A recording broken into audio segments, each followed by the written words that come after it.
In 2012, BMW listed the 2013 750i at $87,195, including destination. Today, Kelley Blue Book puts the national fair purchase price for a typical 2013 750i at roughly $7,500. That is less than 9 cents on the original dollar, and somehow the car still has a twin-turbo V8, rear air suspension, a 10-inch screen, optional night vision, available rear-wheel steering, and the kind of cabin that was built to carry executives rather than bargain hunters. So this looks like the deal of the century. But the BMW 7 Series has one brutal rule. Depreciation can make the car cheap. It cannot make the engineering simple. This is the story of the F01 and F02 7 Series, the fifth-generation flagship that can make you feel rich on the day you buy it and very ordinary on the day it needs flagship work. When BMW introduced this generation in 2008, it was trying to reset the 7 Series after the controversial E65. The new car looked calmer, but underneath it was a technology showcase. BMW offered a standard wheelbase F01 and a long wheelbase F02. At launch, the European 750i used a 300 kilowatt, 407 horsepower twin-turbo V8. The 740i used a turbocharged straight-six. Other markets received diesel versions, and the range eventually stretched all the way to the V12-powered 760Li and the Alpina B7. This was not a normal sedan with some leather added. BMW described a new generation of iDrive with a 10.2-inch display, available integral active steering that could steer the rear wheels, dynamic damper control, driver assistance systems, and internet connectivity through BMW Connected Drive. For 2008, that list sounded like a preview of the next decade, and that is what a flagship is supposed to be. It gives expensive technology a place to mature before it reaches ordinary cars. The problem is that 15 years later, every expensive feature is still physically attached to the used car. The facelift made the bargain even more tempting. For the US market 2013 750i and 750Li, BMW revised the 4.4-litre twin-turbo V8 to produce 445 horsepower and 480 pound-feet of torque. BMW quoted a preliminary 0 to 60 time of 4.7 seconds. Every 7 Series in that update received an 8-speed automatic. BMW also made self-leveling rear air suspension standard across the range and offered equipment such as adaptive LED headlights, a Bang & Olufsen sound system, enhanced active cruise control, a head-up display, and an updated iDrive interface. Think about what that means in used car terms. For the price of a modest economy car, you can buy a 445 horsepower limousine that was engineered to compete with the Mercedes S-Class, Audi A8, and Lexus LS. It can still look expensive outside a hotel. It can still be quiet, fast, and deeply comfortable. The badge did not depreciate, the sensation did not completely disappear. Only the market value collapsed.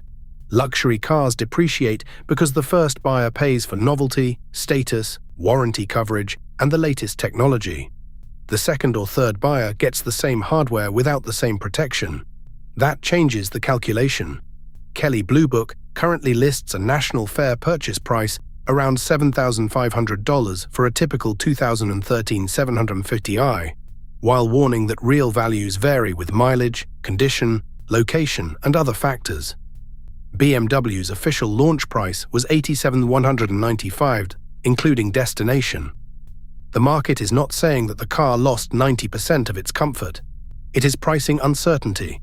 An old luxury car has more equipment, more control modules, more powered systems, more cooling hardware, and more specialized components than an ordinary car of the same age. Labor does not become cheaper because the purchase price did, and the F01's most famous risk sits under the hood of the V8 models. The early 750i and 750Li used BMW's N63 twin-turbo V8. We do not need internet rumors to explain why buyers are cautious. BMW's own service records are unusually revealing. In 2015, BMW of North America extended the limited warranty on fuel injectors for eligible 2009 to 2011 F01 and F02 750 models to 10 years or 120,000 miles. The bulletin is explicit that this was a component-specific warranty extension, not a recall. A later BMW service bulletin covering an N63 oil consumption class action settlement included certain 2009 to 2012 F01 and F02 750 models.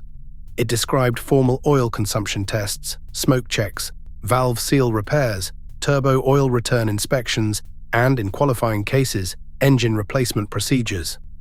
That does not mean every N63 fails. It does mean a buyer should treat documentation as part of the car. Was the vehicle eligible for a customer care package? Which repairs were completed? Was oil consumption measured? Were injectors replaced? Is there a complete BMW or specialist service history? Does the engine smoke after warm idle? Does the seller have invoices or only confidence? There is also a safety recall angle. NHTSA Recall 18V248 covered certain 2009 to 2012 F01 and F02 750 and 760 models because an electronic auxiliary water pump could overheat. BMW's recall Q&A said an extreme case could lead to smoldering and potentially an engine compartment or vehicle fire. Recalls are VIN-specific. The correct move is not panic. It is checking the VIN on NHTSA's recall site and verifying completed repairs. That distinction matters throughout this story. The 7 Series is not automatically a disaster, but buying one without evidence is gambling with a very complicated machine. This is where people get trapped.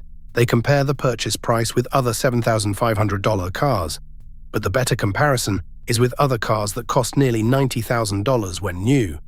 The 7 Series still has flagship-sized tires, brakes, suspension components, cooling systems, electronics, and labor access.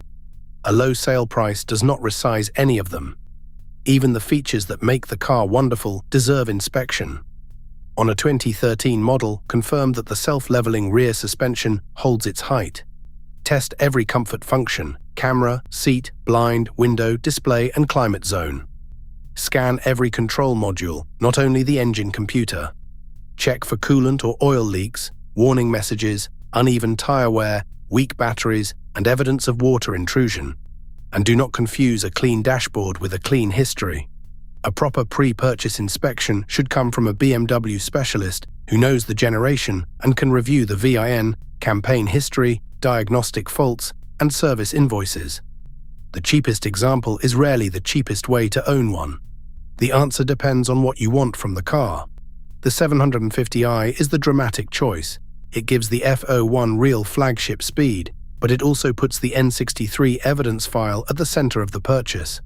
The turbocharged 6-cylinder 740i is less theatrical and still complex, but it avoids the early N63 V8. That does not make it maintenance-free. It simply changes the risk profile. The long-wheelbase F02 gives rear passengers the full limousine experience, but it is a larger, more equipment-heavy version of the same basic idea. The smartest specification is not necessarily the most powerful one. It is the car with the clearest history, the best inspection, the fewest unanswered warnings, and an owner who budgeted for maintenance based on original MSRP rather than current resale value. So, is a cheap BMW 7 Series a secret bargain or a financial trap? It can be either. The F01 and F02 are special because they compress an extraordinary amount of engineering into a used car price that almost feels unreal.